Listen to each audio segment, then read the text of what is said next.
How to block instinctively. First, be an animal. No, but really, blocking's not pretty. A good block is anything that keeps the runners from moving up. That's it. If it hits you in the neck, you block it with your glove. It hits you in the shoulder. Anything that keeps the ball in front of you is a good block. I would say less than 50% of the time does the ball actually hit you in the chest protector cleanly and bounce right in front of you. Maybe like 20% of the time. Most blocks are not pretty. So to give yourself the most leeway, you need to learn how to absorb the ball. If you know how to absorb the ball, it doesn't have to be pretty, it doesn't have to be perfect, you know how to deaden the ball. So we're gonna talk about how to absorb it. Next, survive on fastballs, and we're gonna talk about how to create space on pitches that have a hard skip, like a hard changeup, hard sinker, hard fastball. You're not gonna be able to block those traditionally, we're just gonna survive.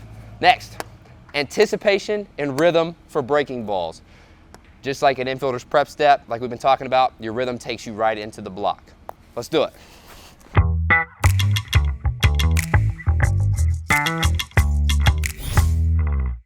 First things first, blocking is not pretty. The first thing you want to understand how to do is absorb the ball to give yourself the most room for error. So Juan here is going to be on 2 knees. We got fastballs coming from the machine, and he's going to work on absorbing the ball. Okay, so here are the big keys. As the ball is coming in, he is driving his hips back. So the shock of the ball coming in, he is absorbing it by taking his hips and driving them back, and taking his arms and driving them back. His glove, driving it back. Now what that does, when you drive your hips back, is it gets your chest over the ball. So if you do it, if you absorb the ball as it's coming, you end up with your chest over it. Show him again, Juan. Let's do it. Sweet. One more time. That'd be fine. Last one. Cool.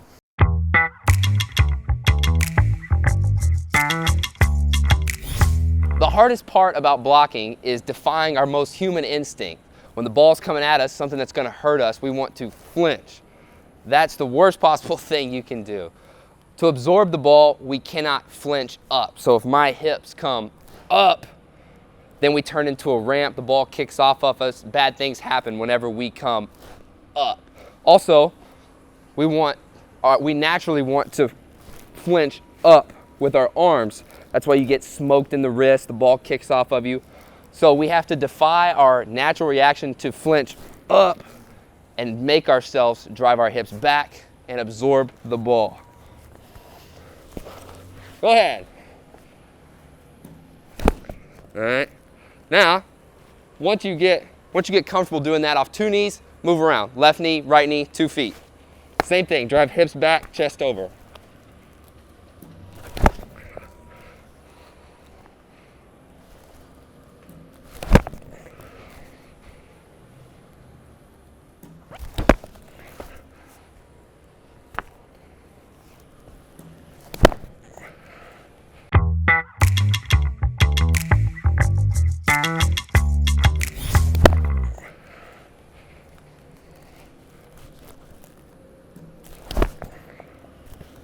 All right.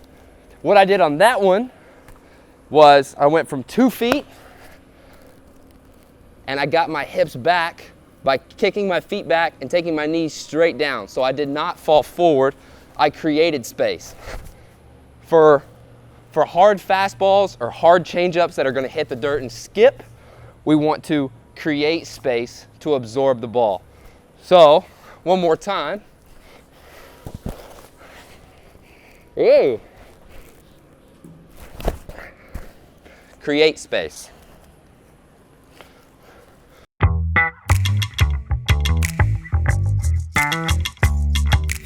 With men on base, we're going to be in a comfortable position. We're not anticipating to block fastballs. With fastballs, we want to be relaxed, all right? Once you get up to higher levels of baseball, you got a hard 88, 90, 92, 95, whatever it is, mile-an-hour fastball. It gets really hard to block that. I mean, you're just not going to. Hard changeup, hard slider. You need to learn how to survive by trusting your glove on fastballs and hard skips. So if you're on 2 feet, Blocking a fastball might look something like this.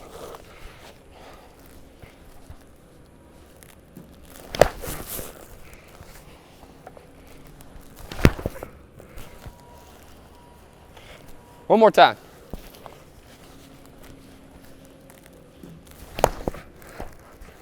So, I may not get all the way to the ground with both knees, but if I trust my glove and I stay soft and absorb it, I'm able to kill it, even if it's a tough pitch to block.